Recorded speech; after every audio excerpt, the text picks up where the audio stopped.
बघा, आपल्याकडे सत्यनारायणाची पूजा असते. गुरुजी अभिषेक करतात आणि अभिषेक करताना विष्णू सहस्रनाम म्हणतात.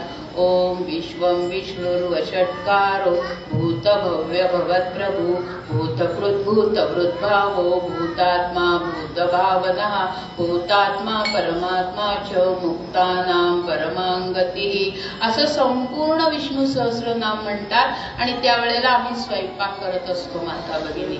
त्या दिवशी त्या स्वयंपाकाची चव कशी असते, किती वेगळी असते की नाही.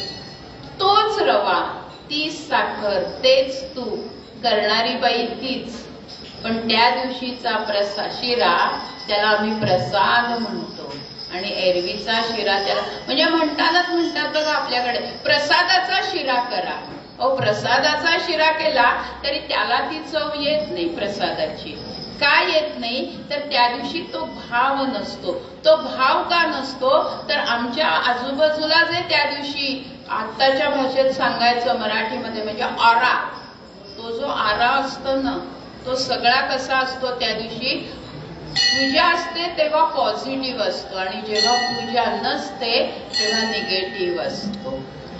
आणि ज्या वेळेला तुमच्या भोवती निगेटिव्ह एनर्जी वावरत असते ना त्यावेळेला तुमच्या हातून होणारी तुमच्या म्हणजे मी सुद्धा त्यातच आहे बरं. त्या दिवशी होणारी कामं ही चांगली कामं होतच नाहीत बघा. त्या दिवशी आपल्याला कितीही राग आला तरी तो राग आपण कुणावर काढत नाही. पण इतर दिवशी जरा मनाविरुद्ध होऊ देत, जरा किती आपला लगेच पार ते थर्मामीटर फोडून बाहेर येतो की नाही हो. डॉक्टर म्हणतात की नाही अहो काय जरा थोडं मग गोळी घ्या.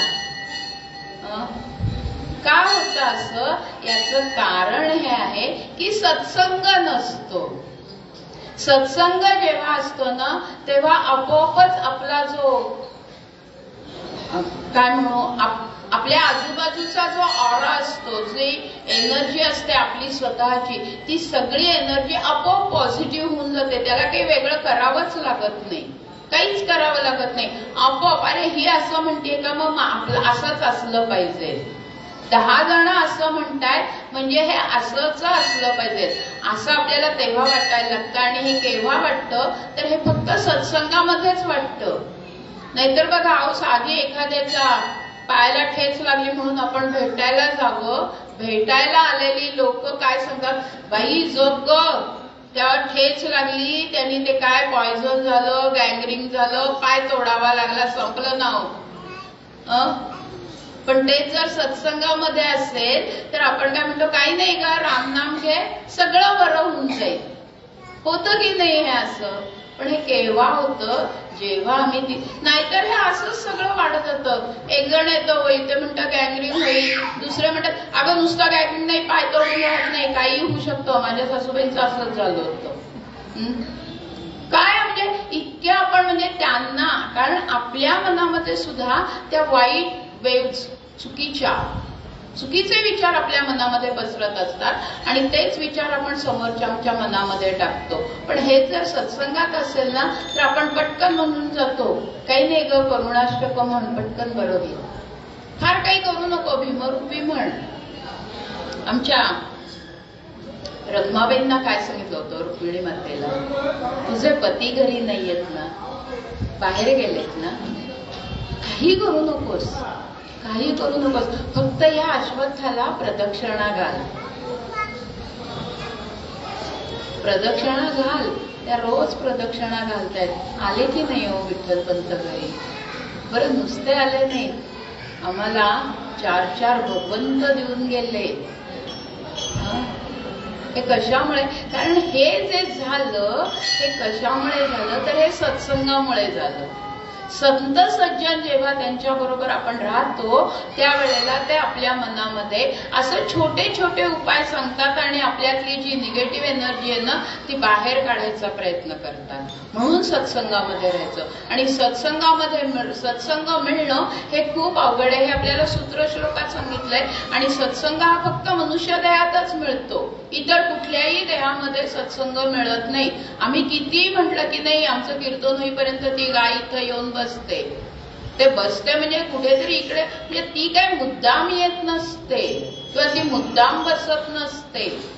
पण तुम्ही आम्ही मात्र मुद्दाम येतो, बसतो, ऐकतो आणि त्या श्रवणाने आमचे जे वाईट विचार आहेत ते रोज रोज रोज रोज ऐकलं की आपोआप एक दिवस बाहेर पडतात.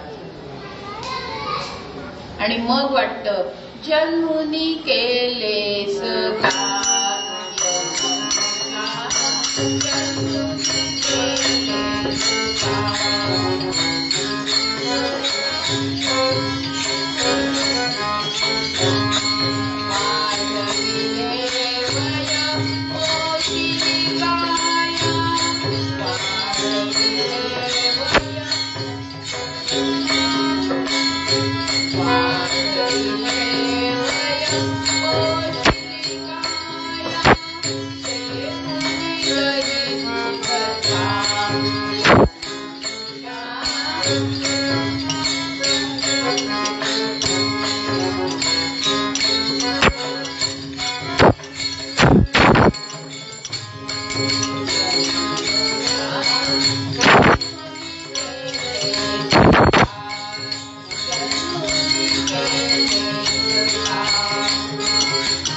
की कानावर हे शब्द पडतात आणि मग वाटायला लागतं की अरे खरंच हा मनुष्य देह हा मिळालाय, हा कशासाठी मिळालाय, त्याचं काहीतरी सार्थक करायला हवं.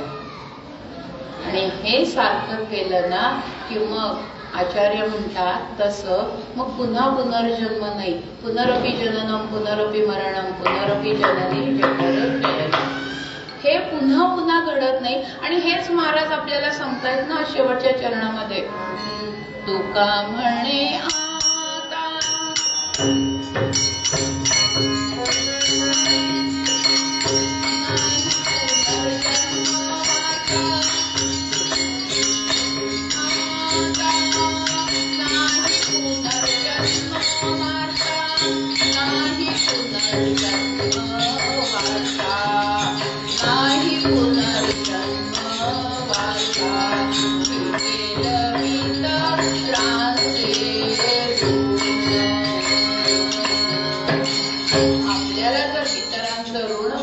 असेल तर पुन्हा पुन्हा हा मनुष्य देह प्राप्त केला तर तो त्या गुणातनं आपण मुक्तच होणार नाही.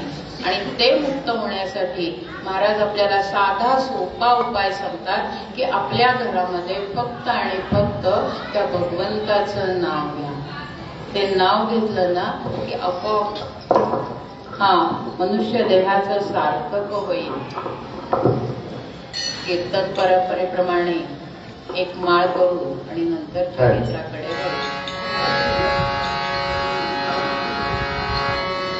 श्रीराम जय राम जय जय राम, श्रीराम जय राम जय जय